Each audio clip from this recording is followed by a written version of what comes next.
শুভ সকাল বন্ধুরা, সকলে কেমন আছো? আশা করছি সকলেই খুব ভালো আছো আর আমিও খুব ভালো আছি। তো আজকে একদম সকাল থেকে ব্লগটা শুরু করছি। আর এটা আমার সেকেন্ড টাইম চা।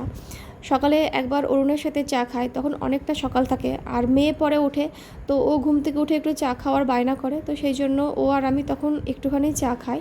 তারপর খেয়ে আমি স্নান টান সেরে ঘরের যা সমস্ত কাজ থাকে তো সেগুলো করি। তো আজকে সকাল থেকে না কারেন্ট নেই, আর অনেকক্ষণ থেকে কারেন্ট নেই। তো দেখো চা নিয়ে বসে আছি, একে গরম, তার মধ্যে গরম চা খেয়ে আরও প্রচণ্ড গরম লাগছে। তো প্রথমে আমি ভেবেছিলাম যে হয়তো আমাদেরই কারেন্ট, মানে সকলেরই কারেন্ট নেই। তারপরে দেখছি যে আমাদের ঘরেরই মোটর চলছে, লাইট চলছে, অথচ আমার রুমের ভেতরে কারেন্ট নেই। তো বুঝতে পারলাম যে আমাদের নিচের ফেজটা চলে গেছে। তো আমি অরুণকে ফোন করলাম, তো তারপরে আবার অফিসে ফোন করে অনেকক্ষণ পর কারেন্ট এসেছিলো। আর এটা হচ্ছে রাত্রেবেলাকার ব্লগ, মানে সারাদিন আজকে প্রায় অনেকক্ষণই কারেন্ট ছিল না, প্রায় 12টা 1টার পর কারেন্ট এসছে। তো সেই কারণে আমি আর কিছু শ্যুট করতে পারিনি সকালবেলায়। তো সকালে শুধু চাটাই ছিল, আর এটা হচ্ছে একদম সন্ধেবেলা। তো ভাবলাম সকালবেলাকার ব্লগ যখন তোমাদের সাথে আমি শেয়ার করতে পারলামই না, তাহলে আজকে নাইট রুটিনটা তোমাদের সাথে শেয়ার করি। আর সকালে আজকে তেমন কিছু রান্না করিনি, যেহেতু কারেন্ট ছিল না, তাই সেরকমভাবে কিছু রান্নাও করতে পারিনি গরমে। আর আজকে তো নিরামিষ, কারণ মঙ্গলবার, তো সেই কারণে আর বেশি কিছু করিনি। তো ভাবলাম রাতের যেটা করছি, রাত্রে করব রুটি, আর সব মিশিয়ে নয়, অ্যাকচুয়ালি আলু আর পটল দিয়ে আর সয়াবিন দিয়ে একটুখানি তরকারি করব, কারণ নিরামিষের দিন মেয়ে সয়াবিন খেতেই বেশি ভালোবাসে। আর ও সয়াবিনটা এত পছন্দ করে যে সয়াবিন হলে ওরা কিছু চাই না। তো নিরামিষের দিন ও ডাল খেতে চায় না, তো সেই কারণে আমি একটু সয়াবিন দিয়ে তরকারি করে দিচ্ছি। আর এই থালাগুলো দেখো, এটা আমি অরুণের জন্মদিনের দিন বের করেছিলাম। এমনিতে কাঁসার থালায় খুব একটা বিশেষ খাওয়া হয় না বাড়িতে, কারণ এই থালাগুলো প্রচণ্ড ভারী হয়। তো সেই কারণে আর ইচ্ছে করে না যে দুবেলাই কাঁসার থালা, বড় বড় বাটি গ্লাসে খায়। তো জন্মদিনের দিন বা অন্য কিছু সময় হয়তো ইচ্ছে হলো, তখন হয়তো কোনো সময় বের করি, খাই। তো যখন বের করি তখন কিছুদিন খাওয়া হয় থালাতে, তারপরে আবার ঢুকিয়ে রেখে দিই। তো চলে আসলাম আবার রান্নাঘরে। এখানে সয়াবিনগুলো প্রথমে দেওয়া হয়নি, আর অনেকে কিন্তু সয়াবিন ভেজে নেয় আগে। আমি কিন্তু সেটা করি না, কারণ আমার মনে হয় ভেজে নিলে না সয়াবিনটা একটু বেশি তেতো লাগে আমাকে।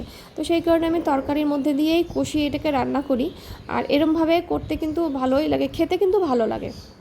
তারপরে চলে আসলাম রুটি করতে, কারণ তরকারি আর রুটি দিয়েই খাবে বলেছে মেয়ে। তো আমি আজকে রুটিটাও তোমাদের সাথে শেয়ার করব। আর আমার প্রত্যেকটা রুটি কিন্তু মোটামুটি খুব ভালোভাবেই ফোলে।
তো রাতে রান্নাবান্না আমার সমস্ত কিছু কমপ্লিট হয়ে গেছে।